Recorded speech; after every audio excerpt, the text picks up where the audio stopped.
Give a favorite Kelsey story. Many I cannot repeat. So, yeah, you might have to buy me a drink for that one, mate. Okay, deal. Yeah. Nick, Time and place. Nick was talking about Jalen and that the reason for most of his success and improvements is hard work. And he says even when you guys aren't here on certain days, he's here. He's here all the time. I mean, when is Jalen getting in this building and leaving? I mean, everything Coach said is true. I come in for treatment on our days off, and I see his car already parked in here, and I'm coming in at 9 a.m. I'm like, what's he doing here already?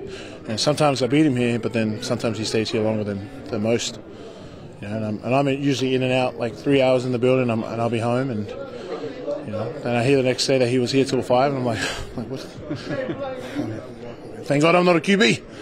But yeah. When you're quarterback, and arguably your best player, but when your quarterback is the leader in that, working hard, being here, how much does that resonate with the entire team? I mean, everyone knows how important the QB position is, so it's like you want a leader like that, someone who shows character when the coaches aren't looking and when the fans aren't looking, and he certainly embodies that. So I think it's just a testament of the player he is and the person he is. BG was saying that one of the things with Jalen is now that there's not really anything to criticize about his game, criticisms about not being overly high or yelling or screaming on the sideline, that kind of his even-keeled nature is a secret to his success, though. How do you think just that sort of steadiness helps Jalen? The steadiness helps him just from seeing things clear. Coach Stout has a great saying. It's see a little, see a lot, see nothing. And I don't know where he got that one from, but it makes sense, and I think that's why he's so even keel. I thought it was hilarious going on social media and you see AJ Brown and Quez, going off on the sideline, and Jalen's just like this because he's about his business. That's just him all the time. All the time, he's even keel the whole time. So he's a great leader. I love the bloke. Love him. You're going to be seeing Micah Parsons next week, and he said on the podcast yesterday that he thinks it's maybe more system or team than Jalen personally being MVP. You have any reaction to that? Yeah, I'm worried about the Chicago Bears this week, mate. Worry about this game. Michael should worry about his game this week too. So even if they have a game, I don't know who the they're playing, but part of my language. I mean, just worry about what you got this week. That's how we do it here. Not going to worry about any other comments anybody said. That's just how we focus and run about our business. We got the Chicago Bears, not the Chicago Micah Parsons. So that's how I go about it. How about this team? It seems like you're playing your best football, most complete football at the most important time, this December stretch run. But now you're facing a team that doesn't have many wins. They've lost 6 in a row. How do you stay at that same level? It's the NFL. You've got to give the respect. I mean, you look at the games they've lost. They've lost, I think, like 6 one-score games. They're a darn good team. They just haven't figured out how to put it all together. And so for us, we got out there, given the same respect we'd give to any other team, with a winning record or whatever record they have. That's the mindset that we have, and Sirianni preaches this too. Doesn't matter what the record is. You got to go out there, and we got to perform and worry about ourselves and just execute. And whatever the score is at the end of the day, that's what matters. When you go back and watch the film every week and you see how athletic this offensive line is, how many of you guys can pull, multiple guys pulling, think you lined up on the other side? I mean, how amazing is this offensive line, this group you have? Yeah, it's pretty good. It's pretty good. We're pretty good, man. We got some great vets in here with Isaac, Kelsey, and Lane. And so Landon and I have to catch up to their greatness. So we're chasing greatness right now, and we have great leaders who have set the bar high for us to chase. How do you digest that when you hear, especially now nationally, people talking about this being the best offensive line in the entire NFL? It's kind of like a no-brainer type of statement that's made publicly by all the football pundits. How does that hit you? I'll be honest, I didn't know that. Just because we worry about the assignment. Because Coach Stout makes us think that we're not. And that's who we trust. We trust in Coach Stout and not what ESPN says and all these people, because Stout is the one who coaches us. He knows the techniques. He knows what our assignments are, and so that's why we love Stout. I think that's why we're doing our thing and being regarded as one of the best. Sorry. Miles Sanders is having a career year. What have you seen in his game change so much? Obviously, he's been able to stay healthy, but he's just a more confident runner, a more patient runner. Obviously, he's running behind the 5 with you, but to perform the way he has, what have you seen the biggest difference in his game? I think the patience thing, like you just said, is probably the biggest thing. He's been awesome just reading the blocks, being patient for the blocks to be made, and then just seeing the hole and then hitting it full speed. I mean, you saw how we played on Sunday. Killed it. You fire you up as a lineman when you see how excited Miles was to level that play? 100%. I'll be honest, I was a bit confused. I could hear someone screaming. I was like, what the hell is going on? And I turn around, I see Miles like flexing. I'm like, okay, what's going on? He must have hit, because we know how we designed that play. So he was like, he must have leveled somebody. I'm standing there watching the replay. I said, it's Miles. Yes. How about the shout out from Adam Sandler? I did see that. It was pretty cool. It's pretty cool. Not gonna lie, it's pretty cool. I need to up my mic'd up game now. Gotta get some. Yeah, gotta get some material ready. Just gonna make something up. Like, I don't know. Gotta think of a good movie. I was gonna say, what celebrity are you gonna try to shout out, maybe to get a Twitter response like Miles, Scott, Adam Sandler? Who are you aiming for here? I have no idea. Probably Chris Hemsworth, fellow Aussie. Yeah, I know. I got to think of something to shout him out. Show up in a Thor wig. Yeah, maybe. So I'd be happy for any award that come, but really that ring, is number one for me. But I'm definitely appreciative of everything that's happening right now, man. I mean, last year this time I was just sitting around, thinking about this year, on how I wanted to make sure I made a comeback, and to have done that, I'm just enjoying it, man. And it still ain't done yet. I feel like the season's flying by, though. It is flying by. What's this, week 15? Yeah. 15? Woo. We'll be in this playoffs, and, people be at home, watching. You know what I'm saying? So I'm just trying to enjoy the last little bit, trying to make sure we end it on a great note and build it up going into the Justin Fields will be a little bit different test this week, right? Oh, yeah. He's pretty explosive. That boy fast, Yeah. got an arm. Got much respect for him. We got a game plan that we got to execute with him. You can tell that he's definitely night and day from last year. I feel like he's coming to his own a little bit, and we just got to make sure that we don't get him started. You guys have been pretty disciplined with that pass rush, though, right? Yeah, but What'd you say? It's been we just got to make sure we stay disciplined, because you're right. Like, that boy, it's different speeds, like Jalen Hurts back there, with the speed. So when you see the Cowboys' close game against Houston, did that act as a little bit of a message maybe to you guys that could happen to you? Oh, it can happen. Man, that's what I'm saying. Like, any given week, I don't take it for granted at all. This league is funny like that, man. It's like, you think it's lopsided, but it's not. It's pretty even. It's just all about who's coaching who.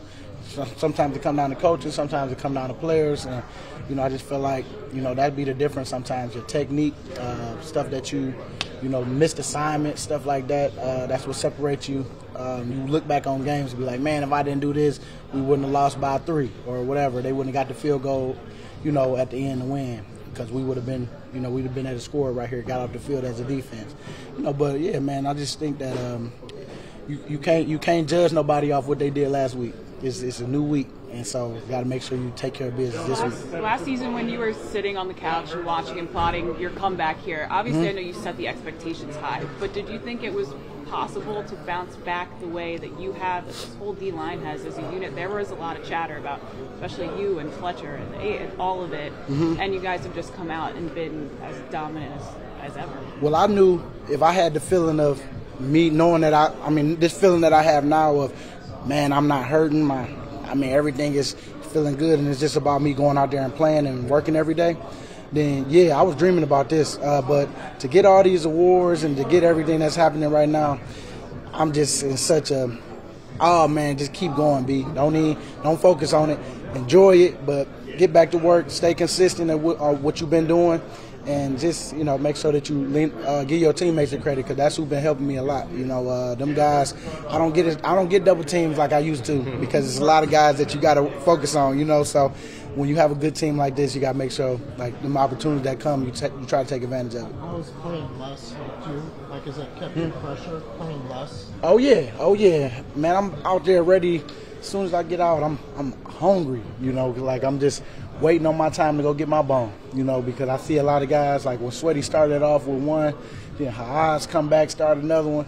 Man, it just makes you, you know, just excited for when it's your turn to go out there and give it everything so that you can go out there and make a play for the team. And how big of an adjustment is that? Like, you know, because you're going from a guy who's playing pretty much every snap throughout most of your career to, you know, maybe 40%.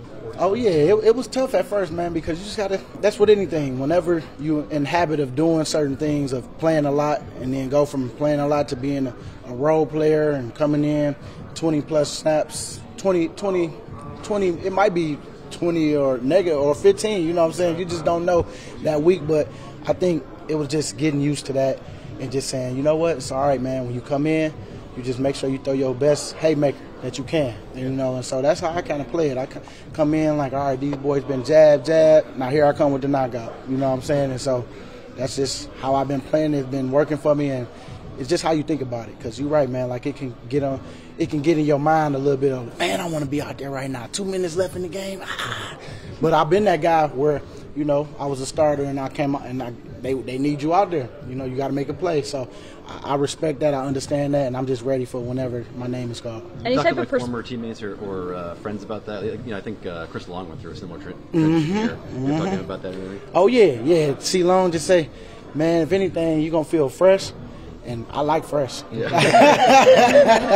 I like being fresh a lot, because I know if I can get out there and give my best effort, that's all I really care about. You know, I don't want to be in a play where I'm just dog tired and just can't give nothing but just the effort. But you know, if I was fresh, I would be able to make a play.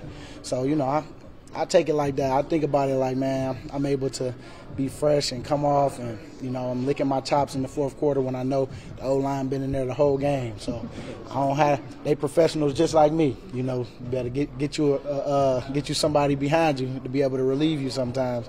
But yeah, I know for me, yeah, I'm just enjoying this ride, man, because we're going to need it, and it's going to serve us well as we make this run. Any type of perspective you can provide to this team as a veteran when the team's winning, you already clinched a playoff spot, and there's young guys who have never been in this position before, but you have. How do you kind of guide them in staying motivated through this last stretch? You know what? Just staying consistent with what you've been doing up to this point. You don't know when you're going to get your opportunities. Like, we was beating the Giants, and those guys got in at the end. They got some more experience, more play time.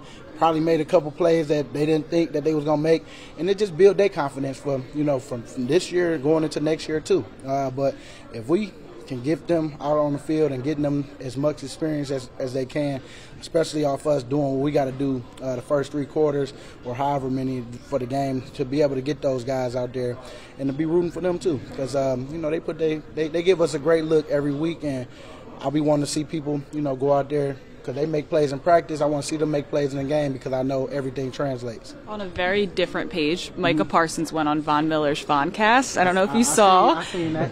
And he was asked about if Jalen's MVP odds right now are because of Jalen or the team, and he said the system and the team. Nick said he didn't see the video. He wasn't going to comment on the video.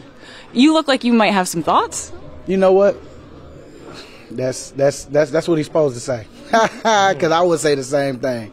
So it's all good. We got to keep proving it, and that's all he telling us is, Jalen, keep proving it. You know what I'm saying? Because people don't believe in you. They didn't believe in the beginning. So just keep being who you are. Don't buy into it. But I'm gonna say that part. You know, I just feel like, you know, he played with the Cowboys, so that's what they're going to say. You think maybe Jalen's got extra motivation to prove it on Christmas Eve now in a specific game? Or I think it's just every week he's trying to prove it. You know, like when you see him on the sideline, who was just talking about this? Howard. Howard was talking about, man, he needs to show some more emotion. I'm like, man, do you want to win or do you want to see Jalen out there? Yeah! And then we lose. You know what I'm saying? It's like, man, let Jalen stay focused, stay locked in. You know, you can't make nobody happy. But I feel like Jalen been cool with what he been doing. His preparation been great. His leadership definitely has been flawless. I mean, you know, the breakdown's been on point. Just stay who you are. Don't let nobody change you. Don't buy into this garbage until we get that ring. Nothing wrong with an even-keeled king. It ain't. It's not, because he can think in them pressure moments. You know what I'm saying? So I'm just excited because, you know, we got another opportunity together, and I know that we Micah will get a chance to play against us again, 24th, and that's what he's supposed to say. Him being here all the time, or one of the first ones in, I know he's probably one of the last ones out, other than the janitor. I see him from time to time. I'm in here pretty long time myself, but he just here. Like he might as well say he lives here. You know, I think that just goes to show you how hard he wants to win, and goes to show you like how much he prepares. You know, and he's in a rhythm. You know, he found his little rhythm. You know, as a professional, he has to prepare, and I think because I talk to him all the time, and I be FaceTiming, and he still be here. You know, and I'm at home, so that's an accurate statement. When you have your quarterback, arguably your best player, when he's the best player and he's showing his work ethic, how much does that rub off on everybody else? It's a great example for everybody. Of course, like he's setting the standard. He's setting the standard. Prime example. Last night it was like 7 o'clock. 7 o'clock he was here. He FaceTime. I'm about to do an install. Like it's 7 o'clock. I'm at home, and so, but it rubs it. It kind of put everyone under pressure. So you need to prepare, make sure you know what you're doing. And, this is a standard. I live up by that standard. The clip from the games going around the internet of you guys laughing on the sideline, Jalen Stoneface. Mm-hmm. What was your reaction when you saw that? It explains him. That explains him so well. He celebrates too, but I think just how quickly he just got dialed back in, just kind of just shows you what player he is and where his mind at. So, us wideouts, we like to have fun, and so. And now you've told us a few times this year that you try to get him to lighten up some. Yeah. Is he hearing that message? Not during the game. Not during the game, for sure not. He's locked in. When we was up 21-0, we still got more work to do, so. Was it right to do the Will and Jazz? Oh, yeah. That was you, right? No, that was actually him. Was it? Yeah, it was actually him. Yeah. When you guys are winning like this, playing so well, with you already clinched your playoff berth, a few more games to go, what keeps motivating you to just want more, perform better, fix the things that you still think could use improvement? Because we know what the end goal is. That game is over with. We on to the next game, and we're trying to clean up the mistakes. Playoff ball is different. It's not a regular season game, and we're not looking ahead, but we're definitely trying to be all tuned up when it's time. So.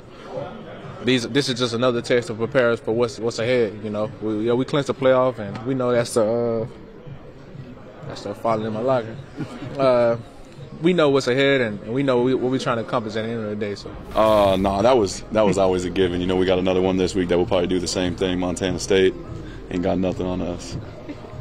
How's it feel to just be back and all of us around you again and the team around and everything? It feels good. Obviously, missing games is never fun, but glad with the success that the team has had. But just being able to go out there and practice and start getting back into the swing of thing is really exciting and obviously in the right direction. How do you try to stay in it as the team is having success and obviously you can't be out there with them? What do you do to make sure that you're sharp and ready to go as you work your way back in? I just been doing everything I can in the weight room, getting ready that way in the training room, and then just spending my time in the meeting room, teaching the young tight ends as much as I can, give them the little tips and tricks that I know, and it must be working because they're doing a phenomenal job out there. They played really well these last 4 weeks. It's been fun to see them grow and just get better each and every rep, each and every game. Yeah, Sirianni said it kind of reconfirmed all the weapons you have on offense, all the things you guys are capable of. Did that give you confidence as kind of an outsider looking in of what you guys are able to do when it's kind of next man up mentality?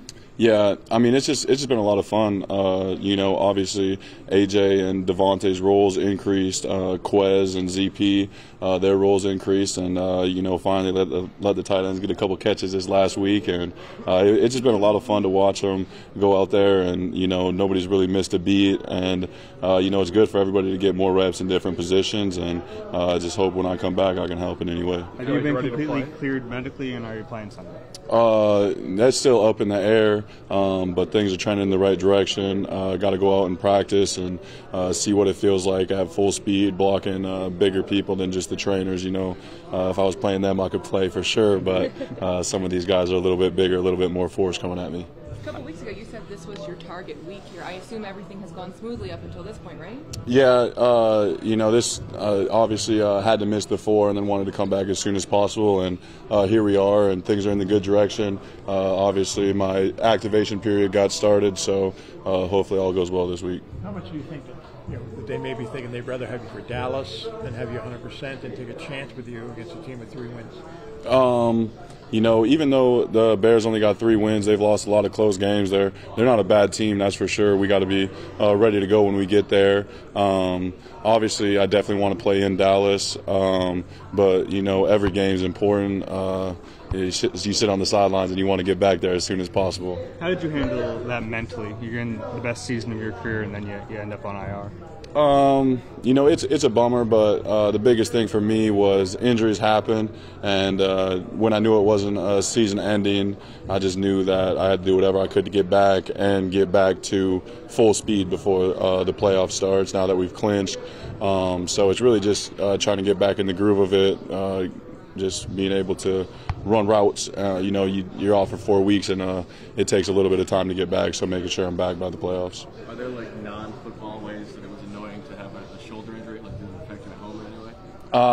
No. There was the fracture in there, but it felt pretty good most of the time. It was just waiting for it to heal. So, I was able to do pretty much everything. Was still able to play video games, and that's all that really matters. How are you feeling? How is the shoulder feeling? It feels good. Obviously, we still got a little bit of ways to go, little testing things, like I said, when we have to go and block and put pressure on it, but it feels good. Yeah, pretty much. It's like always constantly, maintaining your body. If you get banged up or something, constant treatment. So, just a true pro. I think you've seen it from guys, for a few years around here. But I think the better you feel, the later in the season, the better you can play. When Jalen Hurts, your quarterback, your leader, is coming in here all the time, putting all the hard work in, how much does that resonate with the entire team when your best player, your quarterback, is doing all that? Yeah, I think it sets a good example for really everybody in the building. Just how he works and quietly works. Doesn't really let you know about it, but everybody sees it, whether he's in here or not. But we've been seeing it for all this time. Got a heck of a streak going right now. I saw your agency put out the streak. Do you like that number's out there now? Yeah, I don't mind. It's just it's a lot of games, and I feel the same way every game. I go in, I just focus, and a lot of it's how in sync am I with my guard that plays next to me. So Isaac is a big reason for that. How special is that to know that I believe you have the highest block rate in the NFL for any right tackle? That the season you're having, possibility of a Pro Bowl. That's a good possibility. Yeah, man, I take pride. Here, Jordan and I left on the island a lot, so really no help in the pass game. So that's a sign of respect for us. But when you watch the film, man, it's all about taking great set lines and getting off the ball and doing your job. So we try to do it good. Final question for you. Micah Parsons, you're going to be seeing him next week, but he on a podcast said he thinks maybe it's more system and team than Jalen Hurts specifically for MVP or how this team is rolling. What'd you think when you hear that? And why is he talking about Jalen Hurts not even playing him this week? Probably because he was asked by Vaughn for the podcast. No, I mean, ultimately, Jalen's having a great year. We have a great team. I don't know if there's any ill will towards it, but the media will make a big thing out of it. But, yeah, we got to play. We got Chicago this week. We got them next week, so everything will take care of itself.